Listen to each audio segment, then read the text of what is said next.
Yeah. And the doorbell's ringing and stuff. Uh-huh. So are you ready? Mm-hmm. You recording? Yep. Okay.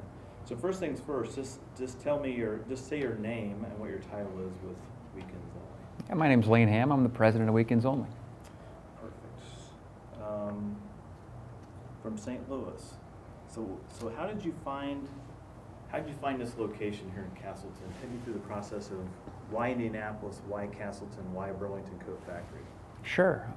Well, we've been looking to expand for several years and looking at other markets in the Midwest, east of St. Louis. When you think about population centers, that's where they happen to be. There's not a lot west. When you think about going west from St. Louis, there's certainly Kansas City perhaps, but there's a lot more density going east. We also are looking within a certain mile radius because we intend to distribute from our distribution center there in St. Louis.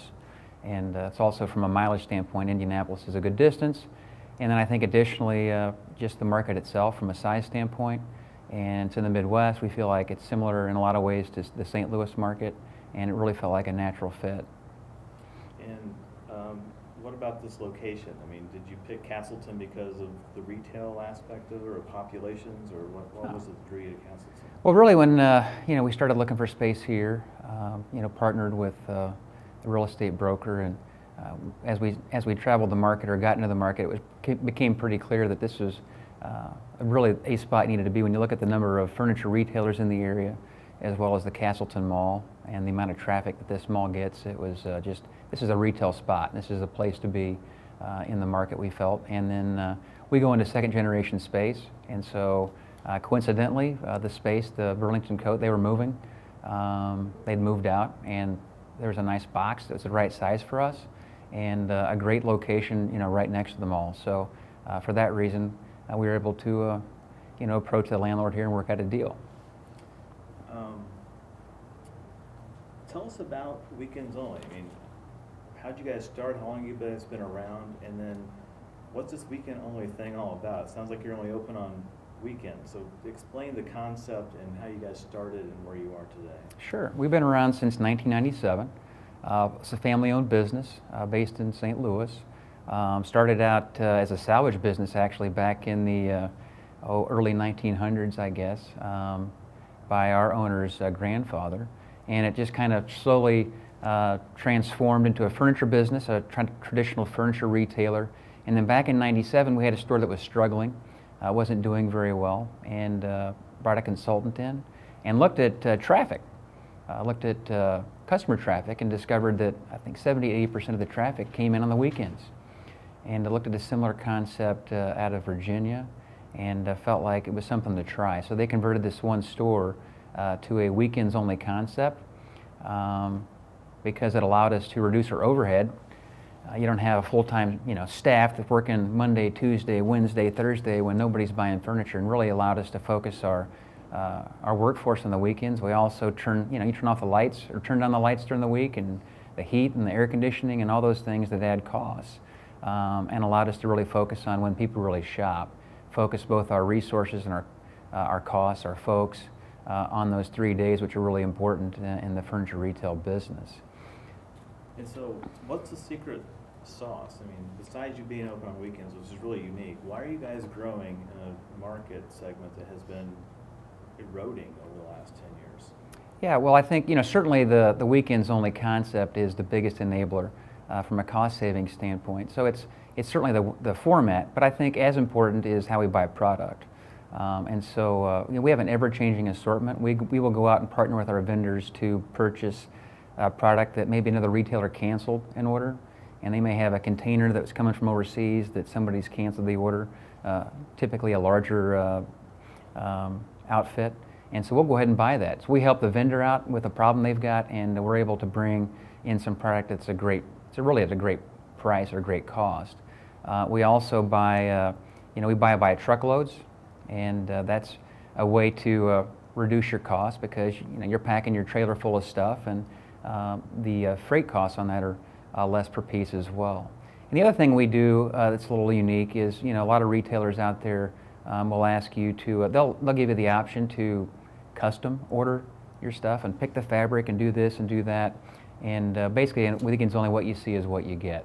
So you come into our showroom, you see the furniture, it's sitting right there.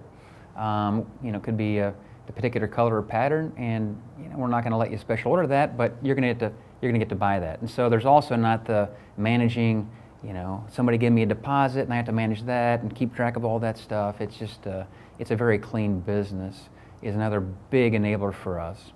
And the other thing that we do is because of all that, we also allow our customers to control really the experience as far as when they buy. So in St. Louis, for example, 65% of our customers pick up their own product. They don't have it delivered.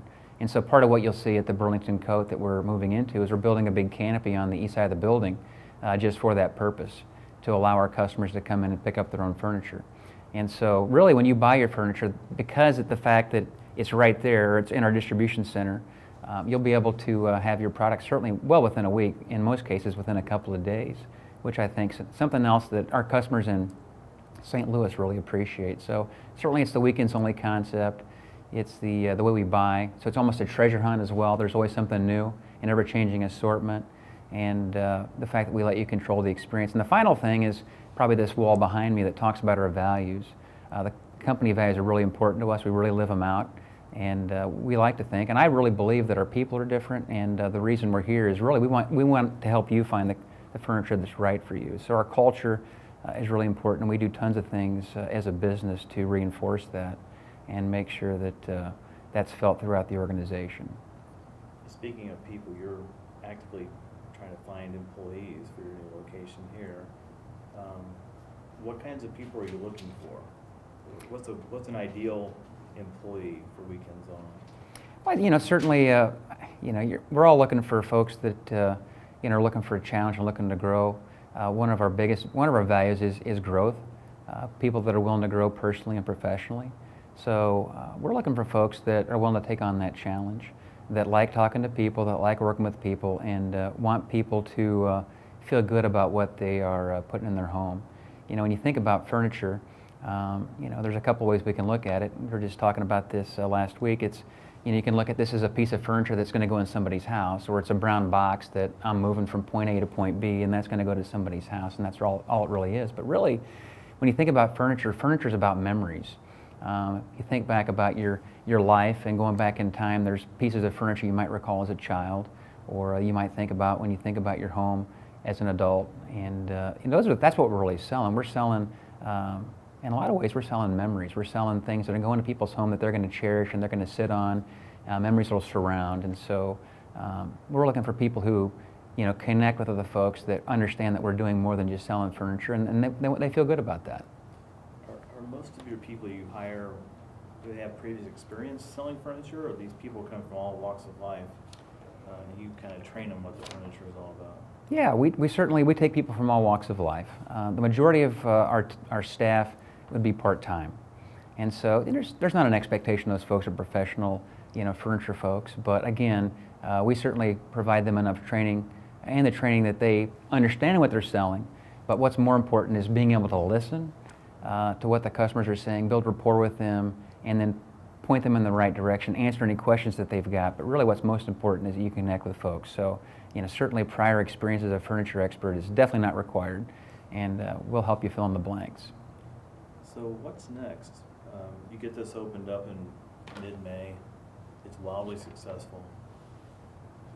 You go to another city, do some more in Indy. I mean, what's kind of the longer-term vision? Because this is your first attempt, I would assume, out of St. Louis area. So if the first one goes well, what are you guys going to do from there?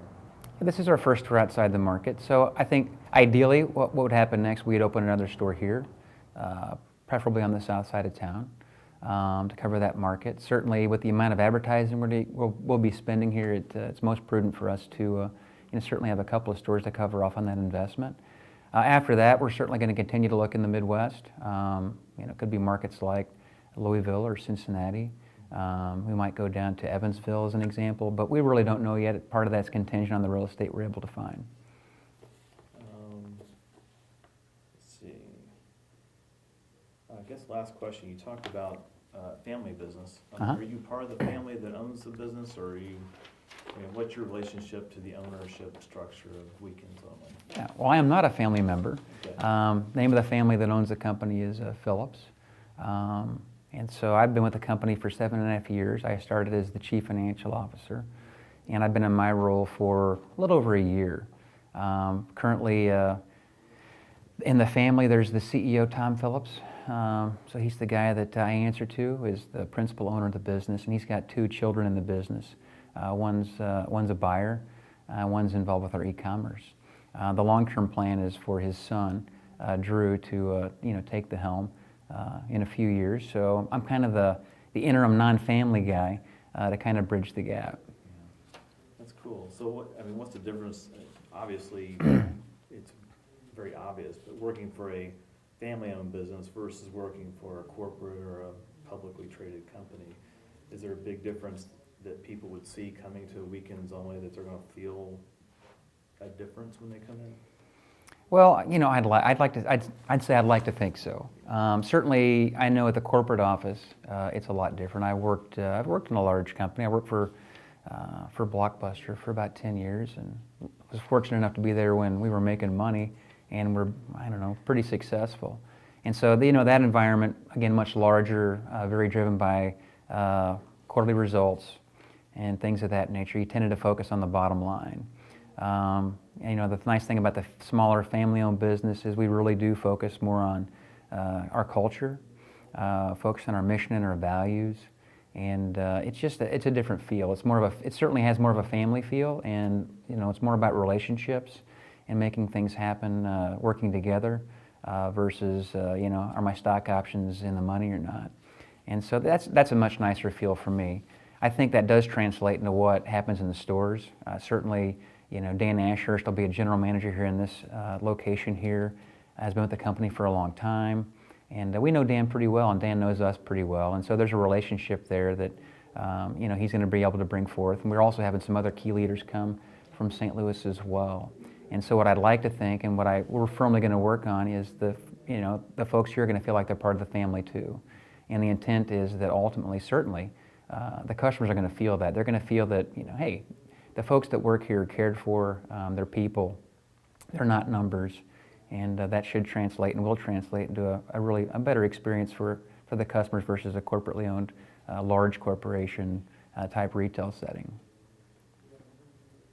Perfect. Is there anything I didn't ask you that you want to make sure people know about? I think I hit the high level stuff, but I think you got it. I think the biggest thing is hopefully culture came out, and then just, I don't know if the one thing I probably would have liked to say is when from a buying standpoint, the other big piece for us is our mantra is same quality, better price.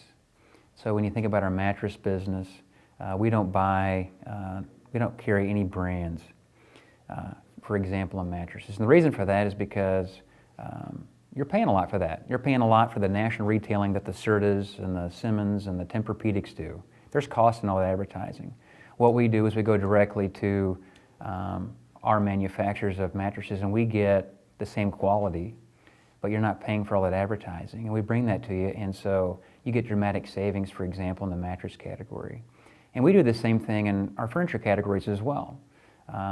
If we don't feel like a brand's of value, we'll go out and find something with the same quality, but without particularly the marketing stuff behind it.